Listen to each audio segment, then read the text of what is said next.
to the 25th Hayley-Roxanna Crafts quick cross-stitch video, where I share information, hints and tips on one area of cross-stitch in a short video. In this video, I am focusing on how to mount a finished cross-stitch to Mountboard for framing. After washing and ironing your finished cross-stitch, you may want to frame it. One option before doing this is to mount your finished cross-stitch on Mountboard, like I have done here with my Geometric Design 1.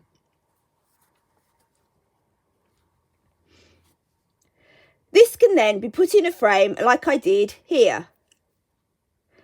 I will demonstrate how I mount my designs, but there may be other ways of doing it.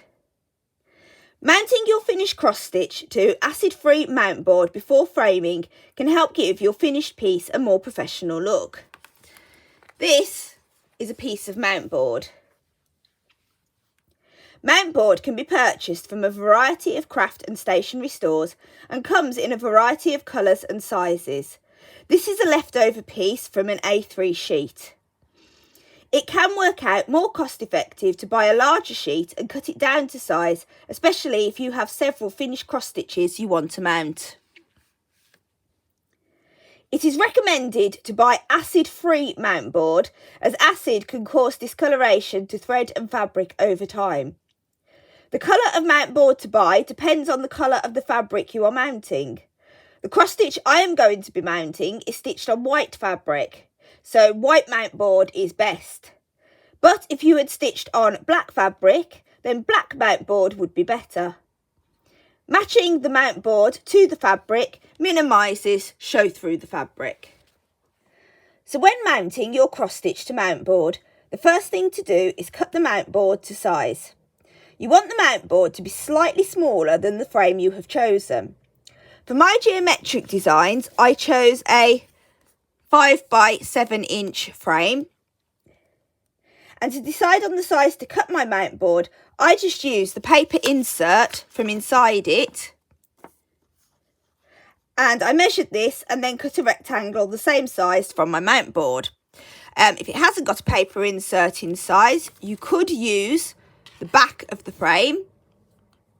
But essentially you just want your Mountboard to be slightly smaller than the inside of the frame. It is also worth noting at this point that the cross stitch you are mounting needs to be on fabric at least 1 inch bigger all the way around than the Mountboard. It also makes life easier if the design is in the centre of the fabric. The cross stitch I am going to mount today is this Eeyore and Winnie the Pooh design that I stitched a little while ago. The Mountboard I need for this needs to be 5 inches by 6 inches. And I have used a pencil and ruler, just ordinary pencil and ruler, to mark this out on the Mountboard. And I will use a craft knife against my ruler to cut this out. You could use scissors, but I prefer not to, as this can cause creases on the Mountboard and weaken it when you want to keep it as flat and firm as possible. I am now ready to mount my cross stitch. As you can see, I have blanket stitched around the edge of my fabric. This is something I do to most of my finished cross stitches, as it prevents fraying at the edges of the fabric. It can also help when mounting your cross stitch, as you will see as I demonstrate. Also, it protects the fabric edges if you decide to remove your cross stitch from the Mountboard at a later date. To begin mounting, lay the finished cross stitch face down on a flat surface and place the Mountboard that you've cut to size on top. You want to ensure that the Mountboard is in the centre of the fabric. This is why it helps to have the design in the centre of the fabric. I always start by folding over the long edges or the long sides and pinning them in place by pushing pins through the side into the mount board. Okay, so I fold the edges over like so, and then just hold them in place with my fingers. You want to pull them fairly tight, and then just grab ordinary pins, and you just want to push those pins. I usually start in the centre, roughly the centre. Push those pins through the fabric and just into the side of your mount board. And you just want to do this careful because you don't want to damage the mount board at all, and have the pins poking up through it. But you just want to temporarily secure your fabric to the mount board. Okay, just add as many pins as you want to. It does depend on the size of your work. Obviously, the bigger the size, the more pins you will need to add. You just push them in.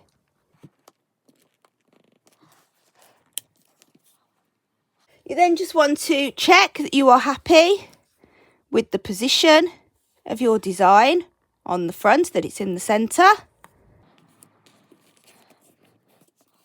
And once you are happy, you then need to take a needle and some thread. You want your thread as long as you are comfortable with. If it's too long, it could tangle, but too short, and you will have to finish off and restart too many times. And you want to thread the two ends through your needle so that you can then do a loop start, because you've got a loop on the end of your thread. Okay, and then to start lacing the fabric to the mount board, you can do a loop start to secure your thread. So you want to start, I always start on the right hand side. If you are left-handed, you might want to start on the left-hand side, but to be honest, it doesn't really make any difference. And then you just want to pop your needle through your fabric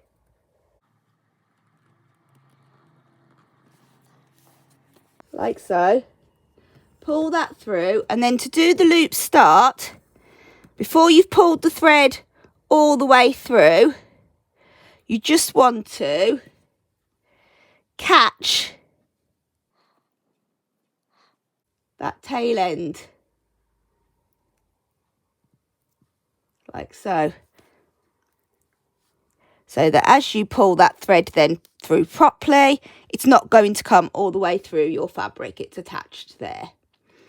Okay, and then you just want to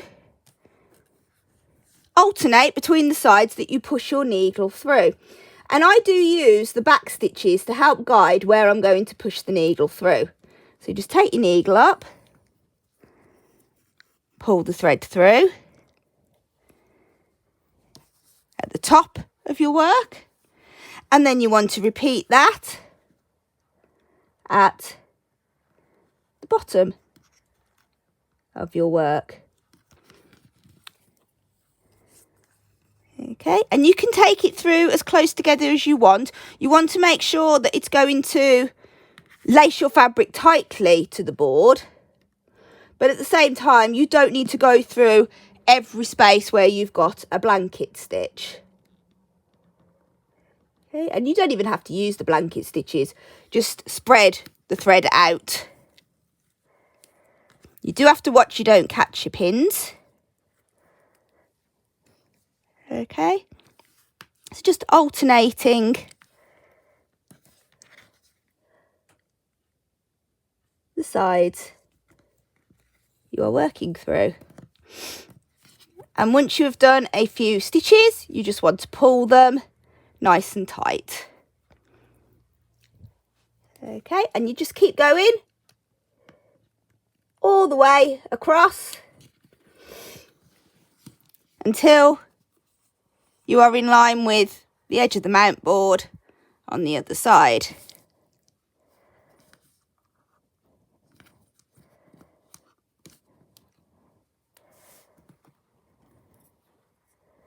Okay, so I'll keep doing this and come back when I'm further across.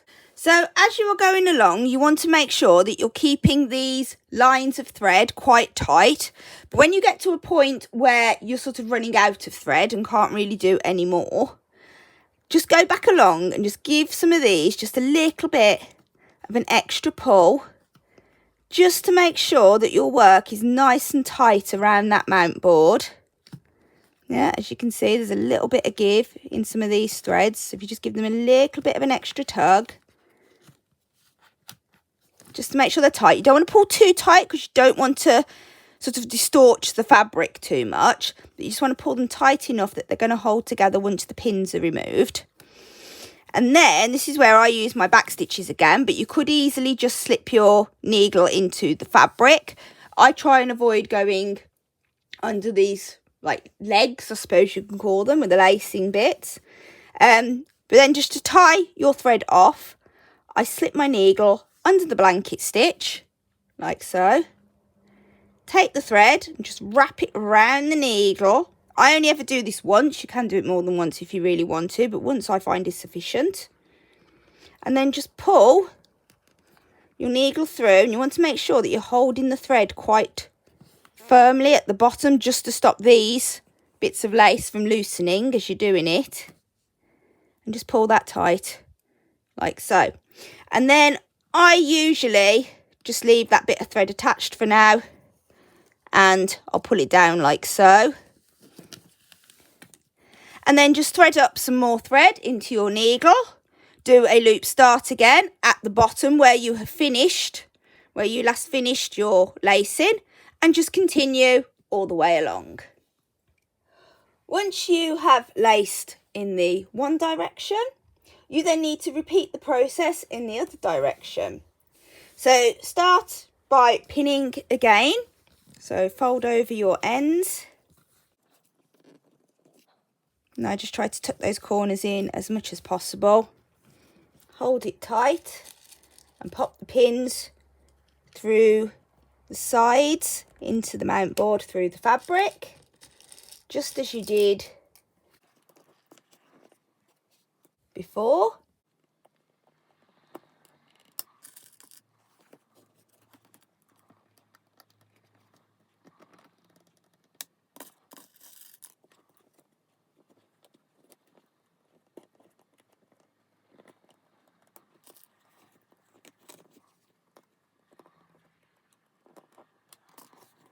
Like so.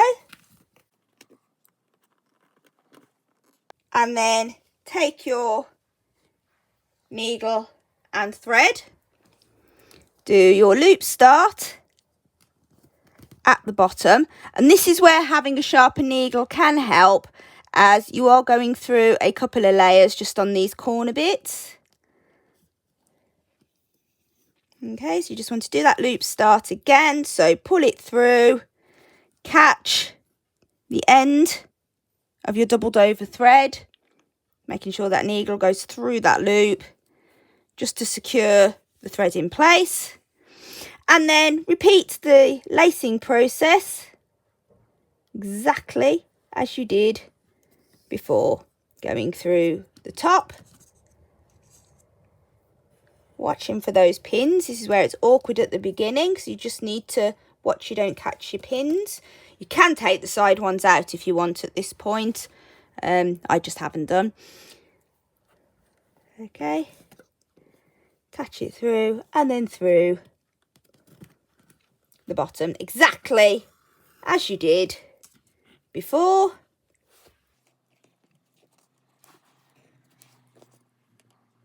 It is slightly figglier where you've got the corners with the two layers, but it is doable. And like I've said, just watch you don't catch your pins. Just unhook that thread from there if you have. And just keep going until you've got all the way across to the other side. So once you have laced all the way along the other way, just cut off any excess threads remove your pins.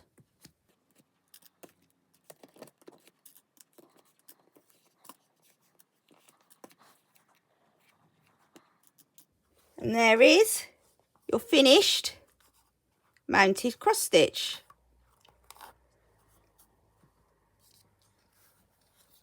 This can now be framed with or without an aperture. If you have any questions about mounting your cross stitch onto Mountboard, please pop them in the comments. And in next week's video, I will demonstrate how to mount your finished cross stitch directly onto the aperture mount for framing.